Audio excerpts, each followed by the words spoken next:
Imagine a temple carving that once told a family story ending up as a phone case sold in another country, and the family never seeing a cent. Wow! That image alone, it makes the problem sudden and real. Right. And the reason we start there is simple. Patterns carry stories, lineages, meanings. When AI and fast manufacturing strip those stories away, people lose both income and identity. We're going to show how communities are answering that loss with tools that are legal, social, and technical. Nothing mystical, just practical steps you can use or support. Quick scene to ground this. A workshop near Siem Reap noticed a familiar woven motif appearing on 3 foreign sites within months. Orders fell, and the pattern's story vanished from listings. That's the damage we're talking about. Real, measurable, and urgent. Exactly. And the response came from the ground up. Elders, artisans, and a local NGO sat down and wrote a short protocol saying how the motif should be used and when commercial permission is required. It's a social rule that travels with the design. One way to think about protection is 3 layers working together: social agreement, legal tools, and simple tech tracking. None alone is perfect. Together, they make a system that actually works. Let's start with social agreements, community protocols. These are written statements created by makers and elders that say who owns this pattern, how it should be represented, and when payment or credit is required. There's real power in that. A buyer or platform that sees a public protocol is more likely to pause and ask questions. Often NGOs or museums host registry entries.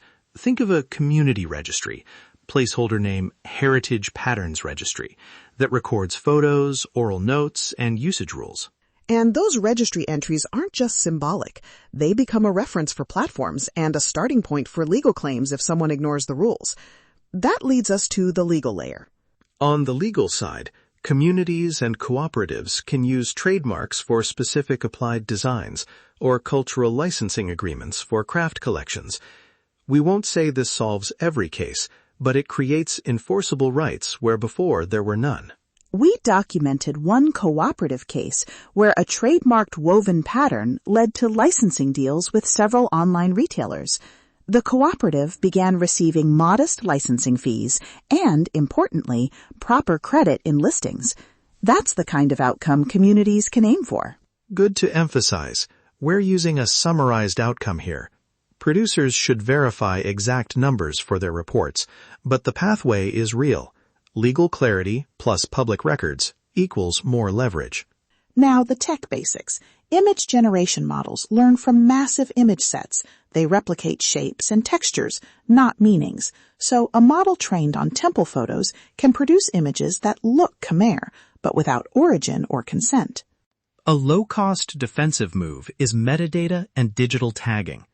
Creators add invisible metadata to photos, and registries publish authoritative tags. Platforms and reverse image tools can then trace images back to an origin point.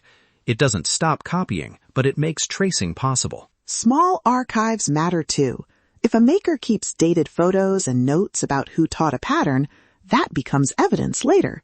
Simple records are surprisingly powerful. We recorded a short line from a young designer that I want to share. I want my work to travel, but I want it to carry where it comes from. That nails the balance. Openness with respect. That quote stuck with me too. Could we play that as a micro-interview? For now, I'll read the designer's follow-up idea. When buyers see the right label or registry link, they know how to honor the work. Simple and powerful. There is a moment of friction we found in reporting. Platform managers sometimes say legal takedown systems or tagging are too slow for fast AI flows, that it's unrealistic to expect immediate action. I pushed back. The tools exist. It's a question of priorities and political will, not pure capability. Right. Saying it's hard shouldn't become an excuse for inaction. Platforms can prioritize cultural sensitivity workflows, and they can work with registries to speed verification. Small policy changes add up. We also want to correct a common online claim, ancient equals free for anyone. That's misleading. While very old public domain imagery exists, living traditions, modern expressions, and specific handcrafted patterns have social and sometimes legal claims. Always verify with local stewards before assuming free use. Practical guidance for travelers and creators. Ask who made the design. Buy directly from makers when you can. Look for cooperative labels or registry entries. And when in doubt, ask. Credit is the minimum. Fair payment is best. We promised a short checklist. Here it is, step by step. 1. Document source and provenance. 2. Prefer makers and cooperatives with clear provenance. 3. Check registries or protocol entries. 4. Use reverse image search before any commercial use. 5. If you're a maker, keep dated photos and oral notes. And 2 quick extras. Credit publicly whenever you use a motif. And if you're a buyer or platform, support registries and fast verification processes. These small acts make a big difference. One listener asked us, is changing a design slightly enough to avoid permission? Short answer, usually no. Minor alterations don't erase origin. Respect means asking, crediting, and sharing benefits when a community's identity is involved. We also want to show where you can help from anywhere. Share registry links, buy fair trade Khmer goods, amplify makers' stories, and support NGOs working on documentation. Those are concrete ways global listeners can stand with Cambodia. A final practical note for producers. When you report these stories, name the registry or case study and include verifiable dates and numbers. That detail makes a listener trust the steps we recommend. If you take one thing from this hour, respect travels with a design. Protecting context protects dignity, livelihoods, and culture. Support makers, follow registries, and ask before you use. We'll keep following this. Legal strategies, community registries, and technical tagging. The facts are clear. The evidence is undeniable.